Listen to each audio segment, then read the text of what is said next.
Hello guys. അപ്പോൾ ഇന്ന് നമ്മുടെ തേർഡ് ഡേ ആണ് മലേഷ്യയിലെ. രാവിലെ തന്നെ ഞങ്ങളിതാ ഈ ഓടിപ്പോകുന്നത് എന്നത്തെയും പോലെ ബ്രേക്ക്ഫാസ്റ്റ് കഴിക്കാനാണ് കേട്ടോ. എല്ലാ ദിവസവും കോപ്പി പേസ്റ്റ് ചെയ്ത പോലെ നമ്മുടെ ബ്രേക്ക്ഫാസ്റ്റൊക്കെ എവറി ഡേ സിമിലർ ആയിരുന്നു കേട്ടോ. ഇന്ന് കുറച്ച് ഡിഫറെൻ്റ് ആക്കാനാന്ന് തോന്നുന്നുണ്ട്. കുറച്ചൊക്കെ ചൈനീസ് ഡിഷ് ഇന്ന് ആഡ് ആയിട്ടുണ്ടായിരുന്നു. രുദ്രുവിന് പിന്നെ എന്ന് വന്നാലും ഈ ഓറഞ്ച് ജ്യൂസിലാണ് കേട്ടോ കണ്ണ്. എന്നും ഫീഡിങ് ബോട്ടിൽ കുറച്ച് ഓറഞ്ച് ജ്യൂസ് സമാധാനത്തിലെങ്കിലും നിറച്ചിങ്ങനെ ഇരിക്കും. ഇന്ന് നമ്മൾ പോകുന്നത് സിറ്റി ടൂറാണ്. ഫസ്റ്റ് നമ്മുടെ ഡെസ്റ്റിനേഷൻ എന്ന് പറയുന്നത് KL ടവറാണ് കേട്ടോ. അങ്ങനെതാ നമ്മൾ KL ടവർ എത്തിയിട്ടോ. ഇവിടെ നിന്നുള്ള ഡെക്ക് വ്യൂ അടിപൊളിയാണെന്നാണ് പറഞ്ഞത്. പക്ഷേ നമ്മൾ ഫസ്റ്റ് ഫ്ലോറിലെത്തിയപ്പോൾ തന്നെ അത്യാവശ്യം നല്ല വ്യൂ ഉണ്ടായിരുന്നു. അത് കാരണം കൊണ്ട് അപ്പർ ഡെക്കിലേക്ക് നമ്മൾ പോയിരുന്നില്ല. കുറേ പേര് എന്നോട് ചോദിച്ചിരുന്നു, ഈ ഒരു ടൈമിൽ രുദ്രുവിനും വെച്ചിട്ട് ഒരു ഇൻ്റർനാഷണൽ ട്രിപ്പ് അത് കുറച്ച് റിസ്ക് അല്ലേ എന്നുള്ളത്. ബൈ ഗോഡ്സ് ഗ്രേസ് രുദ്രു ഭയങ്കര അഡ്ജസ്റ്റബിൾ ആയിരുന്നു. അതുപോലെ തന്നെ അവനെ മാനേജ് ചെയ്യാനും നമുക്ക് കുറച്ചും കൂടി ഈസി ആയിരുന്നു കേട്ടോ.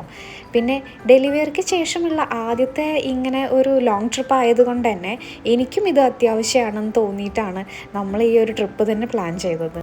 രുദ്രുവിന് 4 മാസമായപ്പോഴത്തേക്കും ഞങ്ങൾ ചെന്നൈയിലേക്ക് ഷിഫ്റ്റ് ചെയ്തു കേട്ടോ.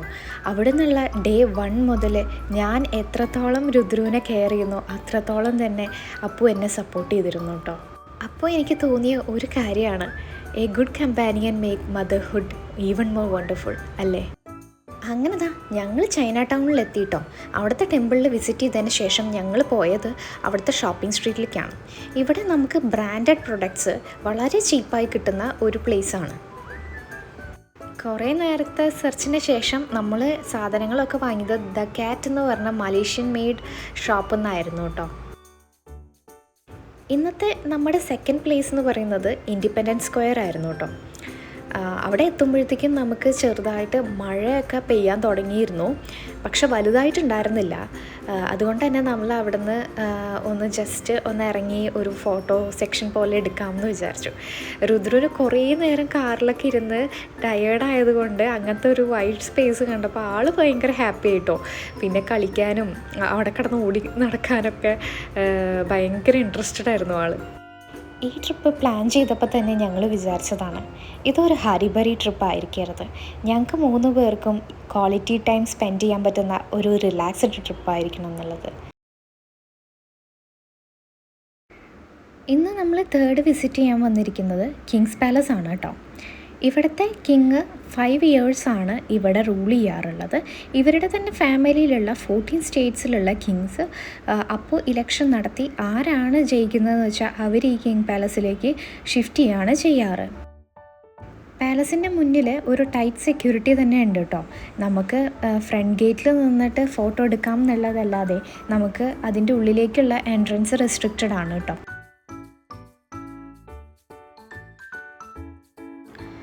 പാലസൊക്കെ കണ്ട് ഞങ്ങൾ നിൽക്കുമ്പോഴത്തേക്കും നല്ല മഴ പെയ്യാൻ തുടങ്ങി. അങ്ങനെ ഞങ്ങൾ കാറിൽ കയറി നെക്സ്റ്റ് ഡെസ്റ്റിനേഷനിലേക്ക്. ഞങ്ങളിപ്പോൾ പോകുന്നത് ട്വിൻ ടവറിലേക്കാണ് കേട്ടോ. ഇവിടെ മലേഷ്യൻ സിറ്റിസണിന് ഏത് സിറ്റീസിലേക്ക് പോകാനായിട്ടും ഇവിടെ ഫ്രീ ബസ് സർവീസ് ഉണ്ട് കേട്ടോ. അങ്ങനെതാ മലേഷ്യാസ് ഐക്കോണിക് ടവർ എന്ന് വിളിക്കുന്ന ട്വിൻ ടവറിൻ്റെ അവിടേക്കാണ് കേട്ടോ നമ്മളിവിടെ എത്തിയിരിക്കുന്നത്. ട്വിൻ ടവറിൻ്റെ ആദ്യത്തെ 5 ഫ്ലോറ് ഷോപ്പിംഗ് മോളും അതിൻ്റെ മുകളിൽ നമുക്ക് ഫുൾ കമ്പനീസാണ് കേട്ടോ ഉള്ളത്. ഞങ്ങൾ പോയ സമയത്ത് ഇത്തിരി ക്രൗഡഡ് ആയിരുന്നു കേട്ടോ. അവിടെ സ്കൂൾസിൽ നിന്നെല്ലാം ക്രിസ്മസ് ടൈം ആയതുകൊണ്ട് ഒരു എക്സ്കർഷൻ പോലെ ഇവിടെ ട്വിൻ ടവറിലേക്ക് കൊടുത്തിട്ടുണ്ടായിരുന്നു. നമ്മളെവിടെ ഇറക്കി വിട്ട ഡ്രൈവർ ചേട്ടൻ പറയുമായിരുന്നു, ട്വിൻ ടവറിൻ്റെ ഉള്ളിലേക്ക് കയറി കഴിഞ്ഞാൽ നമ്മൾ ഭയങ്കര കൺഫ്യൂസ്ഡ് ആവും എൻട്രൻസും എക്സിറ്റും മനസ്സിലാക്കാൻ തന്നെയെന്ന്. അതുപോലെ തന്നെ നമുക്ക് അതിൻ്റെ ഉള്ളിൽ കയറിയപ്പോഴാണ് മനസ്സിലായത് വലിയ ഒരു മോളായിരുന്നു കേട്ടോ. ഇവിടെ ക്രിസ്മസ് ടൈം ആയതുകൊണ്ട് തന്നെ എല്ലാവിടെയും ഒരു സെലിബ്രേഷൻ മോഡാണ് കേട്ടോ. ഇവിടെ കുറേ അറേഞ്ച്മെൻറ്റ്സ് ക്രിസ്മസ് തീമിൽ ഉണ്ടാക്കി വെച്ചിട്ടുണ്ടായിരുന്നു. അങ്ങനെ ഞങ്ങൾ നെക്സ്റ്റ് കയറിയത് ഒരു ബേക്ക് ഹൗസിലേക്കാണ് കേട്ടോ. ഇവിടെ പല ടൈപ്പ് ക്രോസൻറ്റ്, മഫിൻസ്, കേക്ക്സ് അങ്ങനെ വെറൈറ്റി ഐറ്റംസ് ഉണ്ടായിരുന്നു. ഇന്നത്തെ ഒരു ദിവസം ഫൺ ഫിൽഡ് ദിവസം തന്നെ ആയിരുന്നു കേട്ടോ. ഇനിയും ഇതുപോലെ ഞാൻ വീഡിയോസായി വരാം. Until then bye from Shruti.